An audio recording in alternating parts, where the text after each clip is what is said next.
पैसा दी थी, बहुत पैसा दी भैया। जहां पर लगातार जो माइंस लगाकर जो है खनन किया जा रहा है, खनन के बाद यहां पर एक बड़ा खदान बना और उस खदान में जल भराव हो गया, यानी भूगर्भ से जल प्रस्फुटित हुआ और एक विशाल जलाशय का आकार ले लिया।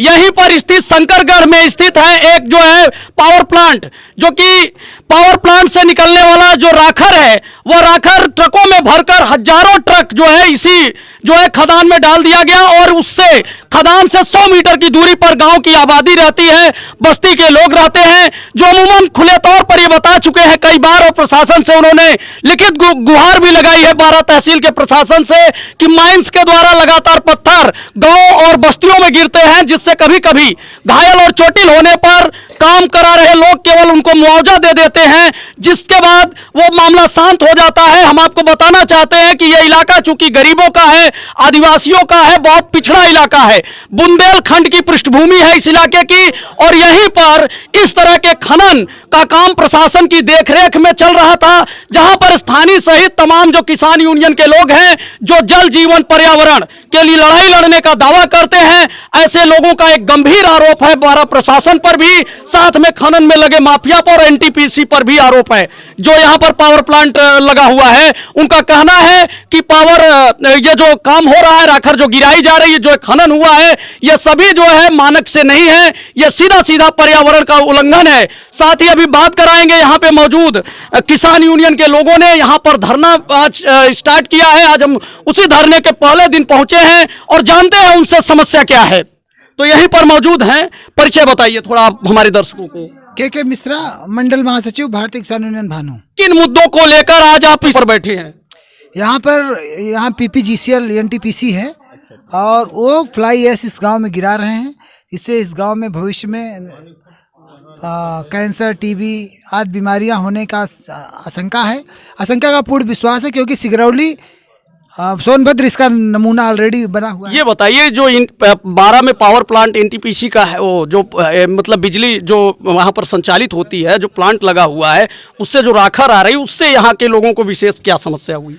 पहली समस्या है कि पानी से भरे खदान में डाल रहे हैं, तो ये वाटर के जरिए जाएगा और यहाँ पर अभी तो उड़ रहा है पूरे गाँव में, पहली बात तो उड़ रहा है।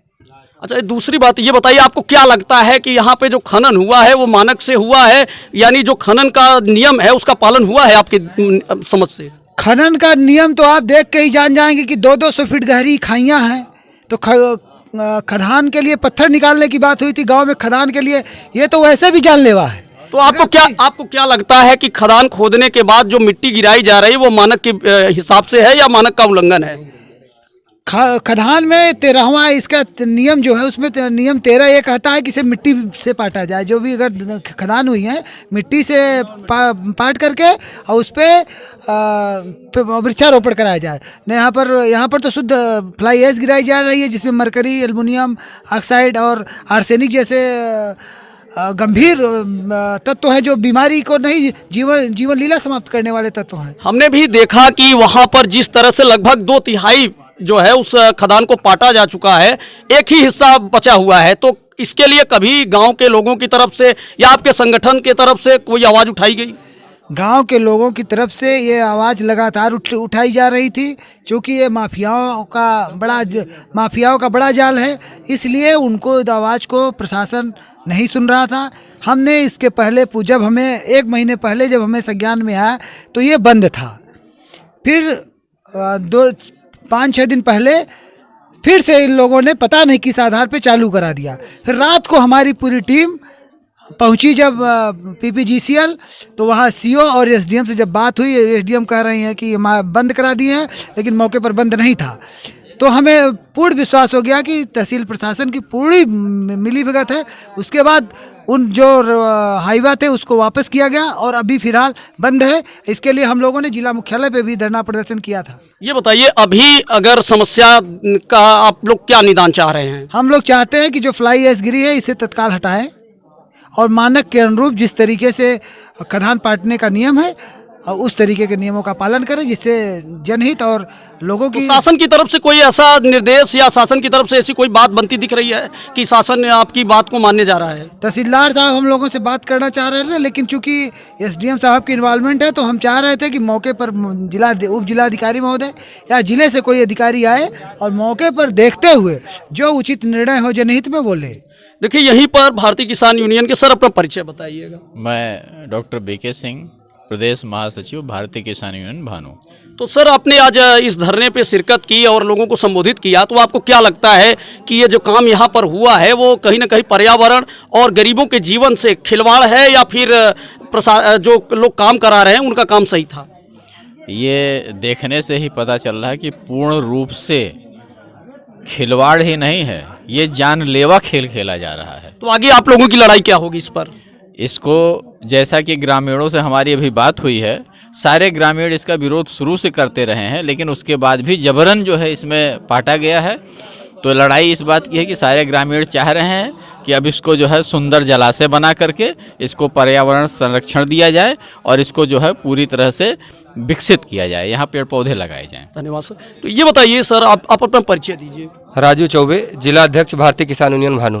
तो आगे अगर प्रशासन आपकी बात नहीं सुनता तो आगे आपकी लड़ाई फिर कैसे रहने वाली है? हम आगे हमारी लड़ाई अनवरत यहाँ के स्थानीय लोगों के साथ यहाँ से मुख्यालय तक जाने का हम लोग काम करेंगे, शासन प्रशासन को आगाह कराएंगे और इस लड़ाई में शासन प्रशासन के साथ इस गांव वालों को मैं आपके माध्यम से कहना चाहता हूं कि यहाँ से ज़्यादा लोग इस बीमारी से अगर निजात पानी है तो एकजुट होके इस निजात को जो चल के डीएम के यहाँ और शासन को हम लोग अवगत कराएंगे। जी धन्यवाद। तो साथियों, आपने देखा कि यहाँ पर भारतीय किसान यूनियन के नेता पूरा मन बना लिए हैं कि इस लड़ाई को आगे लड़ेंगे और उनका मुख्य उद्देश्य है कि इसको अब एक प्राकृतिक जल स्रोत के रूप में, एक जलाशय का रूप हम चाहते हैं कि शासन इस पर काम करे। तो साथियों, आपने देखा कि जो अनुच्छेद 21 कहता है कि जल आपके जीवन का मौलिक फंडामेंटल राइट है और प्रत्येक व्यक्ति को स्वस्थ वायु और जल की मात्रा मिलना उसका मौलिक अधिकार है। कहीं ना कहीं इस गरीब बस्ती के लोग उस चीज से वंचित हो रहे हैं। जिस तरह से प्रशासन नियमों को ताक पे रखकर पर्यावरण के मानकों का उल्लंघन करते हुए यहाँ पे काम हुआ है, वो कहीं ना कहीं प्रशासन पर भी संदेह उठा के घेरे पे खड़ा करता है। और हम मांग करते हैं कि इस अनुच्छेद 21 जो हमें प्राण व दैहिक स्वतंत्रता देता है उसमें हमारे जल, जीवन और स्वास्थ्य सम्मिलित है। इनका जो है रक्षा प्रशासन करे और हम लोगों की मांग है कि जल्द से जल्द इसमें आकर वार्ता करते हुए अधिकारी इस काम में लिप्त जो भी रहे हो, प्रशासनिक या फिर कह सकते हैं जो ठेकेदार माफिया लोग हैं, ऐसे लोगों पर भी बुलडोजर चले, उन पर भी कार्रवाई हो। अगर उन्होंने नियमों की अनदेखी करते हुए यहाँ पे कार्य कराया है, अगर उनके सवाल मानक के गरीब को मूलभूत सुविधाओं से वंचित नहीं होना चाहिए। तो K9 प्रयागराज वर्ल्ड से मैं कृष्णान शुक्ला, हमारे चैनल को लाइक और सब्सक्राइब करिए। जनता से जुड़े ऐसे ही मुद्दे आपको हम दिखाते रहेंगे। प्रशासन ने जहां आंख मूंद ली है, वहीं पर माफिया लोग जो है धड़ल्ले से गरीबों की जीवन से खिलवाड़ कर रहे हैं।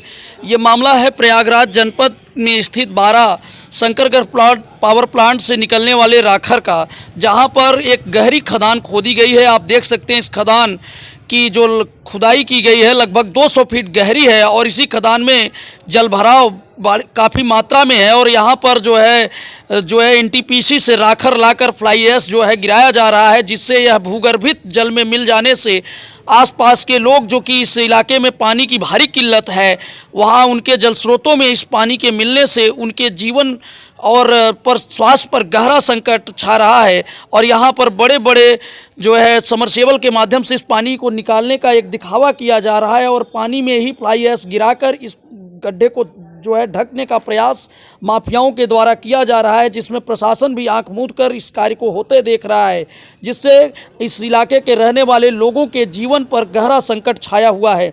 आप देख सकते हैं कि किस तरह से प्रशासन की आंख मूंद लेने के कारण ये माफियाओं के हौसले बुलंद हैं और वह इस पर लाकर राखर गिरा दे रहे हैं, जिससे यह जल भूगर्भित जल में के साथ मिलने से कई तरह की कैंसर, टीबी सहित कई बीमारियों को दावत दे रही है। लोगों के आंखों में धूल जाने से लगातार आंखें भी लाल हो रही। प्रधान बनवाई मुर्गी फार्म ही दिक्कत नहीं, जैसे बोर बनाई कराई है तो कहा था कि जो राखा गिरत बा राखा जाए तो बैठ जाइए पर बोर पर तो पानी अब रगड़ जाई मेरा साल 2 साल में कहते किंकर बढ़ गई कैंसर हो गई बेटा अब का जाने अब भगवान जाने हम तक कहाँ तक कहीं नहीं कुछ नहीं। ये पत्थर उत्थर गांव तक भी गिरता था? जात रहा देखा गांव तक गहा नहर भर गहा। अच्छा नहर तक जाता था? नहर तक जाता है पत्थर उस जात रहा। नहर तक पहुंचता था? हाँ, पूरे गांव में भी कभी गिरा है पत्थर? की पत्थरा गहा नहर भर। पत्थर गांव में भी गिरा है? हाँ इतने बड़े पत्थर जात रहा। अच्छा तो कभी किसी को लगा होगा? तो लगा नहीं बोले जात रहा पत्थर। घरों पे गिरता था पत्थर? चादर फूट गया है पैसा लेना है उससे अच्छा, अच्छा। वाले से जी। और कोई चोटिल नहीं हुआ कभी? और भाई है उकाई बेटे के ना हो तो कहना आती के मेरी लाल के अच्छा उनको लगा है पत्थर यहाँ से? पैसा दी थी बहुत पैसा अच्छा दी। अच्छा। नमस्कार साथियों, इस समय हम प्रयागराज की धरती पर और प्रयागराज का यह 12 तहसील है और भाई है उकाई बेटे के ना हो तो कहना आती के मेरी लाल के अच्छा उनको लगा है पत्थर यहाँ से? पैसा दी थी बहुत पैसा अच्छा अच्छा।